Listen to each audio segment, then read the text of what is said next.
అందరికీ నమస్కారం. పురాణాల్లో సైన్స్ ఎపిసోడ్ 44కు స్వాగతం.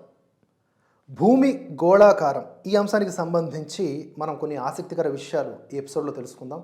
దీనికి లింక్డ్గా పూర్వపు వీడియోలు ఉంటాయి. ఆ ఎపిసోడ్స్ని కూడా ఒకసారి చూసే ప్రయత్నం చేయండి. పురాణాల్లో సైన్స్ అనే పుస్తకం ఆధారంగా ఈ వీడియోలన్నీ కూడా చేస్తున్నాం యథాతథంగా. పోలిసెట్టి బ్రదర్స్ రచించినటువంటి ఈ పుస్తకం అలాగే ఇతర పుస్తకాలు కూడా మీకు కావాలనుకుంటే స్క్రీన్ మీద కనిపిస్తున్నటువంటి నెంబర్స్కి సంప్రదించి పొందవచ్చు. భూమి గోళాకారం గురించి, భూమి గుండ్రంగా ఉందన్న విషయాన్ని ముందుగా విదేశీయులు కనుగొన్నట్లుగా చరిత్ర వ్రాయబడింది కదా. అయితే అది సంపూర్ణముగా అసత్యమని ఇట్టే చెప్పచ్చు. భూమి గోళాకారం గురించి మన వారికి అతి ప్రాచీన కాలం నుండే తెలుసు. ఆ విషయం తెలుసు కనుకే పురాణ కాలం నుండి భూమిని భూగోళం అని వ్యవహరిస్తూ వచ్చాం. బ్రహ్మాండమైన ఖగోళ విజ్ఞానాంశాలని పురాణ ఇతిహాసాల్లోనూ వేదాల్లోనూ చెప్పుకొచ్చిన మన పూర్వీకులకు భూమి గోళాకారం గురించి తెలియదనుకోవడం చాలా చాలా హాస్యాస్పదం. నక్షత్ర సమూహాల గురించి, గ్రహాల గురించి, గ్రహ శకలాలను గురించి ఎన్నో విషయాల్ని మన పూర్వీకులు స్పష్టంగా వివరించుకొచ్చారు. ఏటవాలుగా ఉన్న భూమి ఇరుసుల గురించి, భూమి యొక్క విషువత్తు చలనం వాటి గురించి, ధృవతార మార్పులను గురించి కూడా వారికి తెలుసు. భూమి గోళాకారంగా ఉండి తిరుగుతుందని తెలిస్తే తప్ప ఈ అంశాలన్నీ తెలిసిరావు. ఇంతటి ఖగోళ పరిజ్ఞానం ఉన్న మన ప్రాచీనులకు భూమి గోళాకారం గురించి తెలియదని అనుకోవడం నిజంగా భ్రమ. మన పూర్వుల వివరణల్ని సరిగ్గా అర్థం చేసుకోలేని విదేశీయులు, ఇంకా చెప్పాలంటే అర్థం చేసుకున్నా అర్థం చేసుకోనట్టు నటించినటువంటి విదేశీయులు, వక్రీకరించినటువంటి విదేశీయులు మన వారికి భూమి గోళాకారం గురించి తెలియదు అని ప్రచారం చేశారు. భూమి ఆకారాన్ని గురించి మన పూర్వులు చెప్పిన విషయాల్ని, వాటి అర్థాల్ని ఇప్పుడు ఈ వీడియోలో తెలుసుకుందాం. భూమి ఆకారాన్ని గురించి మన పూర్వీకుల వర్ణన. భూమిపై మేరు పర్వతం ఉంది. దాన్ని ఆవరించి ఉన్నట్లుగా సప్తలోకాలు అనగా అతల వితల సుతల తలాతల మహాతల రసాతల పాతాళ లోకాలు ఇవి ఉన్నాయి. అవి కూడా పరస్పరం ఆవరించుకుంటూ భూమిని ఉంగరాల వలె చుట్టి ఉండి ఒకదానికొకటి అధోలోకాలుగా ఉన్నాయి. చివరిదైన పాతాళలోకం దక్షిణ ధ్రువం అవుతుందన్నమాట. సప్త సముద్రాలు మాత్రం ఒక వరుసలో కాకుండా భూగోళమంతటా అల్లిబిల్లుగా వ్యాపించి ఉన్నాయి. మన పూర్వీకులు చేసినటువంటి ఈ వర్ణనను మన దేశ చరిత్రకారులు పట్టించుకోలేదు. విదేశీ చరిత్రకారులు పట్టించుకున్నారు, కానీ పొరపాటుగా అర్థం చేసుకున్నట్లుగా నటించారు, వక్రీకరించుకున్నారు.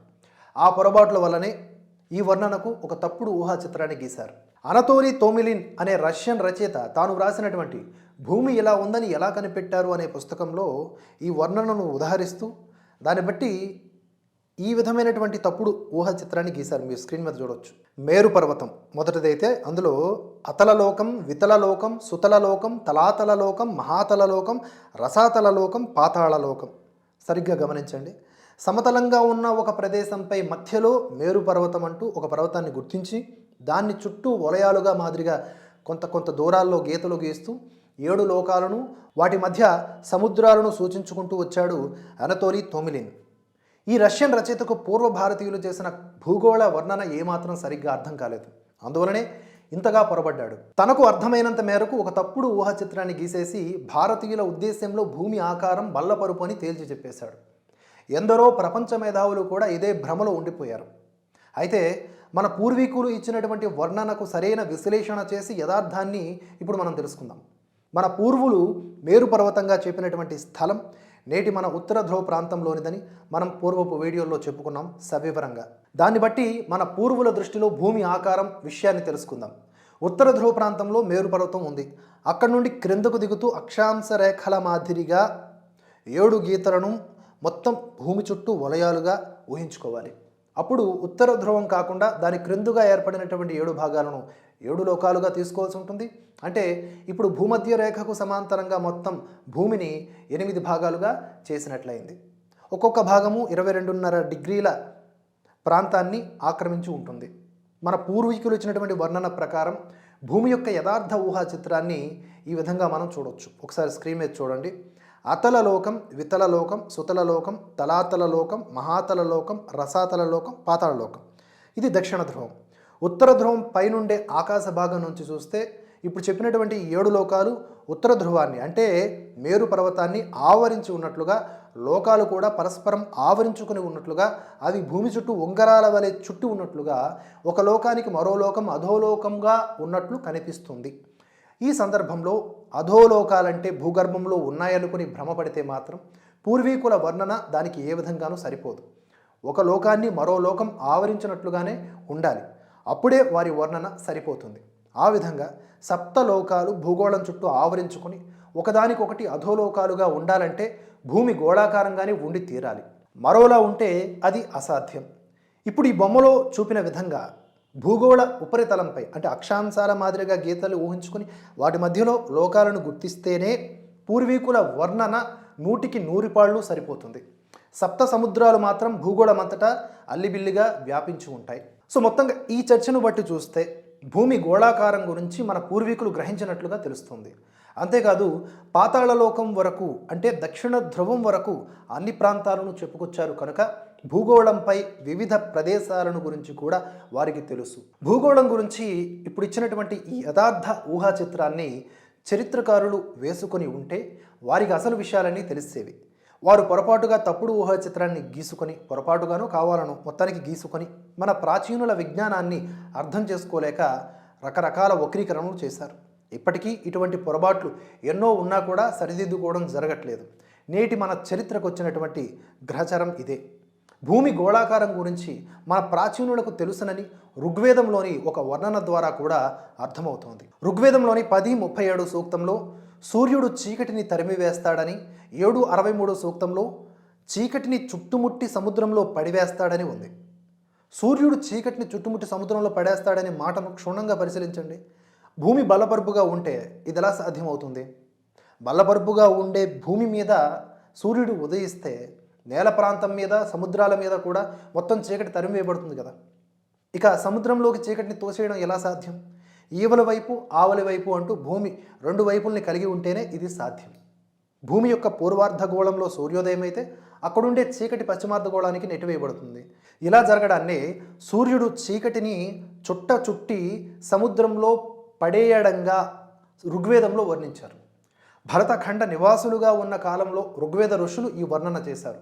ఎన్నో లక్షల సంవత్సరాల క్రితం భరతఖండం ఉన్న భూగోళ అర్ధభాగానికి అంటే పూర్వార్ధగోళానికి సూర్యుడు ఉదయిస్తే అట్లాంటిక్ మరియు పసిఫిక్ సముద్రాలున్న ఆవలి వైపు అర్ధభాగంపై అంటే పశ్చిమార్ధగోళంపై చీకటి పరుచుకుంటుంది. ఈ విషయాన్నే పూర్వార్ధగోళపు చీకటిని పశ్చిమార్ధగోళ సముద్రాల్లో పడేయడంగా వర్ణించడం జరిగింది. అయితే ఈ వర్ణనలో చీకటిని భూమికి ఆవలి వైపు పడేశాడని చెప్పకుండా సముద్రాల్లో పడేసినట్లుగా చెప్పబడింది. కారణం ఏంటో కూడా తెలుసుకుందాం. మనకు ఆవలి వైపుగా ఉన్న భూగోళ భాగంపై అంటే పశ్చిమార్ధగోళంపై నేల ప్రాంతం కంటే కూడా సముద్ర ప్రాంతం బాగా ఎక్కువ. ఆ విషయాన్ని గమనించిన ఋషీశ్వరుడు సూర్యుడు చీకటిని సముద్రాల్లోకి త్రోసివేసినట్లుగా వర్ణించారు. అమెరికా వైపున్న భూగోళ సగభాగాన్ని గ్లోబులో పరిశీలించి చూడండి, మీకు అర్థమైపోతుంది. భూమి గోళాకారం గురించి వేదాల్లోని ఉత్తర బ్రాహ్మణంలో కూడా ఉంది. భూమి గోళాకారంగా ఉండి తిరుగుతోందని, సూర్యుడు భూమికి ఎప్పుడూ చాటు కాడని, తిరుగుతూ ఉండే భూమి అంచున సూర్యకాంతి పడుతూ ఉందని అందులో చెప్పబడింది. భూమికి సూర్యుడు ఎప్పుడూ చాటు కాడనే అంశాన్ని బాగా పరిశీలించండి. భూమికి ఈవలి అర్ధభాగంలో రాత్రి అయితే ఆవలి అర్ధభాగంలో పగలవుతుంది. మళ్ళీ ఆవలి అర్ధభాగంలో రాత్రి అయితే ఈవలి అర్ధభాగంలో పగలవుతుంది. మొత్తం మీద ఇటో అటో ఏదో ఒకవైపు భూమికి ఎదురుగా ఉంటాడు సూర్యుడు. భూమికి సూర్యుడు ఎప్పుడూ చాటు కాడని చెప్పడంలో ఉన్నటువంటి అంతరార్థం ఇదే. భూమి గోళాకారం గురించి ఆర్యభట్టు యొక్క ఆర్యభటీయ గ్రంథంలోనూ వరాహమిహిరుని యొక్క పంచసిద్ధాంతిక గ్రంథంలోనూ కూడా వివరణ ఉంది. మొత్తం మీద ఈ వీడియోలో మనం గ్రహిస్తున్నటువంటి విషయాల ద్వారా మన పూర్వీకులకు భూమి గోళాకారంగా ఉందని తెలుసునని స్పష్టమవుతుంది. చివరిగా ఒక ముఖ్య విషయం చెప్పి ఈ వీడియోని క్లోజ్ చేద్దాం. భూమి గోళాకారం గురించి, భూమి ఇతర గ్రహాలు సూర్యుని చుట్టూ తిరుగుతున్నాయనే విషయాన్ని గురించి, భూమి యొక్క చలనాలను గురించి మన మహర్షులకు పురాణ కాలం నుండి తెలుసు. ఆ కాలానికి అవి గొప్ప పరిశోధనాత్మక విషయాలేమీ కావు కూడా. అందరికీ తెలిసిన ప్రాథమిక అంశాలవి. వాద ప్రతివాదాలు లేని ఖచ్చితమైన ప్రాథమిక అంశాలు కనుక ఋషీశ్వరుడు తమ గ్రంథాల్లో ఈ విషయాల గురించి ప్రత్యేకించి పలుమార్లు ప్రస్తావించలేదు. వాటికి వేరే నిరూపణలు చూపాలనే తంటాలు కూడా పడలేదు. ఘనమైన ఖగోళ రహస్యాల వైపు మాత్రమే వారు తమ దృష్టిని సారించారు. అనంతర కాలంలోని ఆర్యభట్టు వరాహమిహిరులు మాత్రం తమ గ్రంథాల్లో ఈ విషయాలను గురించి సూటిగా చెప్పడం జరిగింది. ఆర్యభట్టు తన గ్రంథమైనటువంటి ఆర్యభటీయంలో భూమికి చలనం ఉన్నదని, అది తన అక్షంపై తిరుగుతోందని, భూమితో సహా కొన్ని ఇతర గ్రహాలు సూర్యుని చుట్టూ తిరుగుతున్నాయని వివరించారు. వరాహమిహిరుడు తన గ్రంథమైనటువంటి పంచసిద్ధాంతకులోని 13వ అధ్యాయమైనటువంటి త్రైలోక్య సంస్థానములో భూగోళాన్ని గురించి చెప్తూ పంచభూతాల్లో ఒకటైన భూమి గోళాకారంగా ఉంది అని, అలాగే ఆకాశంలోని తారాగణం అనే పంజరంలో అది ఉందని చెప్పారు. రెండు అయస్కాంతముల మధ్య సమాన దూరాల్లో లోహం ఉన్నట్లుగా ఏ ఆధారం లేకుండా భూమి నిలిచి ఉందని కూడా వివరించారు. ఈ విజ్ఞాన అంశాలన్నీ కూడా ఋషీశ్వరుల దృష్టిలో ప్రాథమిక విషయాలుగానే లెక్క. నక్షత్రాల, గ్రహాల, ఉపగ్రహాల వలె భూమి కూడా గోళాకారంలోనే ఉండటాన్ని ఋషీశ్వరులు పెద్ద విశేషంగా భావించలేదు.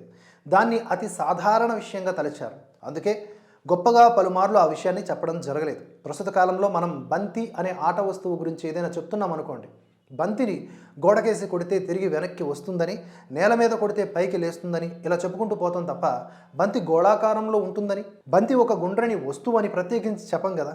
ఈ విధంగానే భూమి గోళాకారం గురించి ప్రత్యేకించి వివరించే ప్రయత్నం ఋషీశ్వరులు చేయలేదు. పురాణాల్లో కానీ వేదాల్లో కానీ ఎక్కడైనా సరే భూమి గుండ్రంగా ఉందని చెప్పడానికి తగిన ఆధారాలు మాత్రమే ఉన్నాయి. అంతేగాని భూమి బల్లపరుపుగా ఉన్నట్లు తెలిపే మాటలు ఎక్కడా కనిపించవు. భూమి మరియు ఇతర గ్రహాలు సూర్యుని చుట్టూ తిరుగుతున్నాయని చెప్పడాన్ని సూర్యకేంద్ర సిద్ధాంతం అంటారు. ఇది కూడా మహర్షులకు తెలిసిన అతి సాధారణమైన విషయమే. అందువలనే ప్రత్యేకించి ఈ సిద్ధాంతం గురించి చెప్పడానికి ఎలాంటి అధ్యాయాన్ని కూడా కేటాయించలేదు. ఇక భూమికి గల చలనాల సంగతి, భూభ్రమణం, భూపరిభ్రమణం అనేవి నేడు సాధారణంగా అందరికీ తెలిసినటువంటి భూచలనాలు. అయితే విషువత్ చలనం అనబడే భూమి యొక్క మూడవ చలనం గురించి ఈనాటికి చాలామందికి తెలియదు. విషువత్ చలనం గురించి వివరంగా మనం తరువాతి వీడియోలో తెలుసుకుందాం. విషువత్ చలనం గురించి ఋగ్వేదంలో స్పష్టంగా ఉంది. భూమి యొక్క విషువత్ చలనాన్ని కూడా గమనించినటువంటి ఋషీశ్వరులకు భూభ్రమణం, భూపరిభ్రమణం గురించి తెలియదనుకోవడం హాస్యాస్పదం. మన ఋషీశ్వరులు అతి సామాన్య విషయాలుగా భావించిన ఈ అంశాలను తాము క్రొత్తగా కనుక్కున్న గొప్ప ఖగోళ రహస్యాలుగా భ్రమపడ్డారు విదేశీయులు. చాలా ఆలస్యంగా ఆధునిక కాలంలో విజ్ఞానాన్ని పొందిన అతి సామాన్యులు వాళ్ళు. ఆదిలో ఖగోళ విషయాల్లో ఏమాత్రం పరిజ్ఞానం లేదు వారికి.